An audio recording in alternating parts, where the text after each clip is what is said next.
Good morning, everybody, or afternoon, whatever part of the world you're in. My name is KLM1187. I will be running the Little Mermaid for the NES. This is a quick, nice little speed run. Thanks to Strizer and all the people at Game Over the Cancer here for letting me run this silly game. Basically every event since I've known it's existed. Yeah, you might remember me from earlier in the year when I did Little Mermaid 3 loops, which, I don't want to say it was a fan favorite, but, it got quite the praise, so. Anyways, first of all, GG's to all the runners, from earlier. That Hollow Knight run was really awesome, and thank you to everybody who supported so far. This event is really awesome, run by some really good people, goes to a really good cause, so just thanks to everybody and all the people behind the scenes too. So, without further ado, we'll get into it here. Thanks for the good luck, everybody. Appreciate it. Alright, so I'll give you a countdown here in 3, 2, 1, go. Alright, stage 1 is the Sea of Coral. So, it's funny because I think this game's technically considered a platformer, even though you're swimming most of the time. It's actually also funny because in most cases in every game, like, everybody hates the water levels, right? Like, the water levels are the worst levels. Hey, guess what? This game is all water levels. I know, right? It's awesome. So, we do have a run button too, which is also kind of funny because we're not running at all, we're swimming. It allows us to swim faster. Alright, this is the first boss. This is the only boss that we can actually manipulate, so if you just, when you enter the boss room, you don't do any inputs until he stops, until he starts moving anyways, and then you get the same pattern every time, so you can see, it takes 4 hits, or, yeah, 4 hits. Oops, I messed up. Uh-oh. That's okay, we got a couple extra fish there. I'm just gonna wait for him to swim over so I can miss him again. That's okay. Of course, the only manipulable boss there, we messed it up, but that's alright. We're well on our way here. Alright, that's stage 1. The rest of the stages themselves, actually there's 0 RNG at all in like any of the stages, so that's why this is like one of the best speedruns to learn. Like, if you're looking to get into speedrunning, like, you want to just kind of give it a try, like, kind of learn the process of it, see how it is. Like, this one's perfect because it literally, it takes maybe like half an hour to learn, maybe at best, and you can get a pretty decent time, only putting in a few hours into the game. So, because yeah, like I said, the stages themselves, like, you just do the same thing every time. The bosses, though, is where the fun is, because other than that first boss there, every single other boss is RNG. It's like a combination of RNG and skill, like I like to say. Like, so like this boss is probably like kind of like split in the middle, because you are subject to RNG where the crabs fall, when the crabs pop up, so you can bubble them, and then where the eels spawn as well. Be careful here because I took a hit earlier in the level, so I'm gonna play this fight super safe. We do get the one power-up in the beginning of the run, which allows us to bubble these crabs in one shot. If I die, I lose that power-up. And at this point, I don't remember where the backups are, so I'm gonna actually play this like super safe way. But yeah, so there is a lot of RNG on this fight, but this fight is very much skill-based. Like, this is a very slow fight. Like, if you see this fight done at a super high level, like, it's really awesome. This next fight, however, like, this is like the bane, so like once you start getting down to like a good timing, or you're like grinding for like a top 10 time or whatever, this is where all your runs end, because this boss is complete RNG. Like, there's 0 skill in this fight at all. Like, it's 100% RNG. We'll get there, I'll explain a little bit when we get there, but again, the stages themselves here, you just go through the same every time. I'm gonna bubble this guy here coming up. Also takes out this ice block here. We'll do our walrus jumps.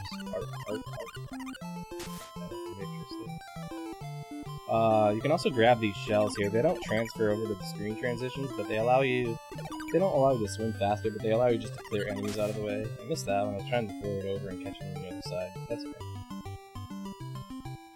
Here we're just gonna swim right between those guys. No problem.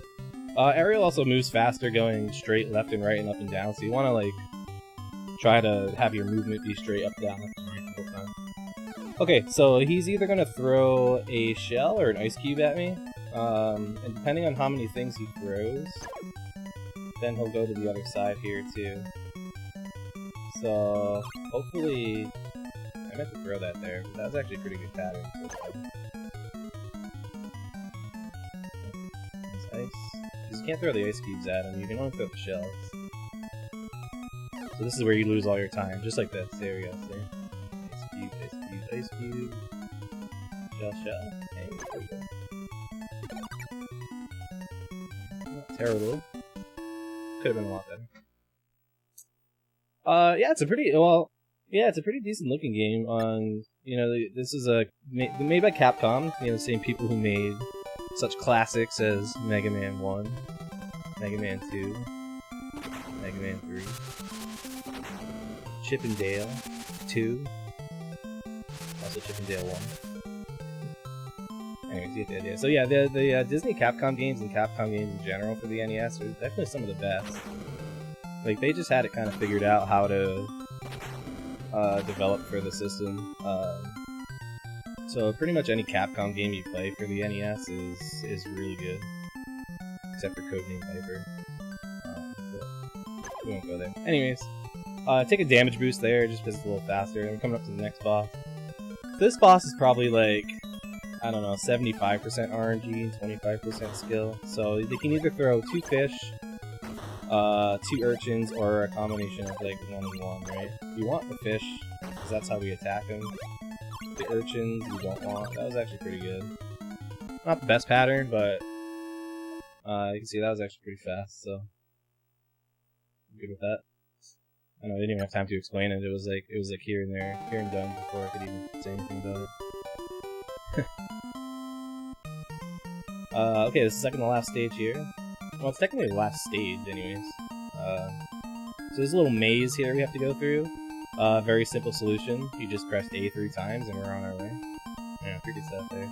Gotta hop over these little pillars here. See if I can get the stuff in the wall. Yep, we got it. Nice. Oh, look at that! Get the little, I think that's like a sub-pixel thing where you can just hop across that little gap there. Nice. This is the run, guys. Yeah, this game's super short. That's another reason why, like, I always suggest it, like, if anyone's trying to, like... Oh, I missed that. Crap.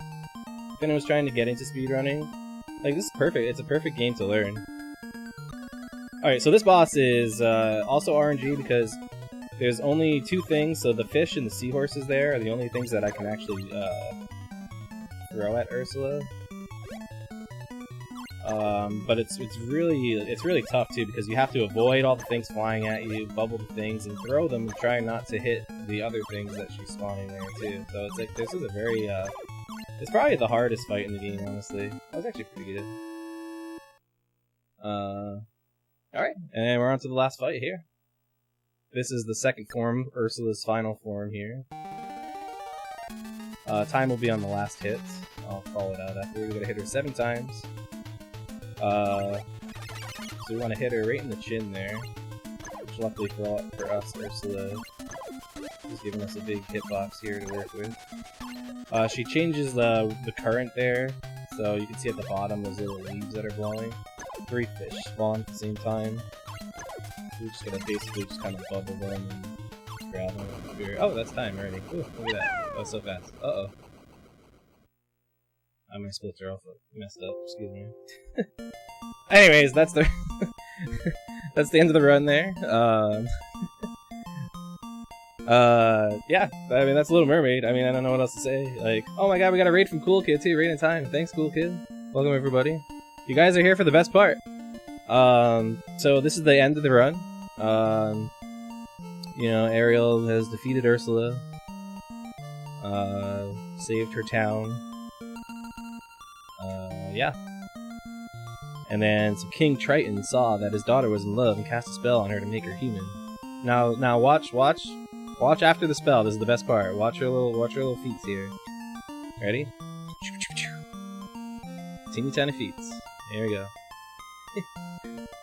I think it's a very cool kid, and thanks everybody for watching, for letting me do this run here as well. Thanks to, again, Strizer, Sham, Azuma, everybody at Game Over to Cancer, all the hosts, all the runners, all the people who've donated, everybody involved. You guys are all awesome, and that's it for me.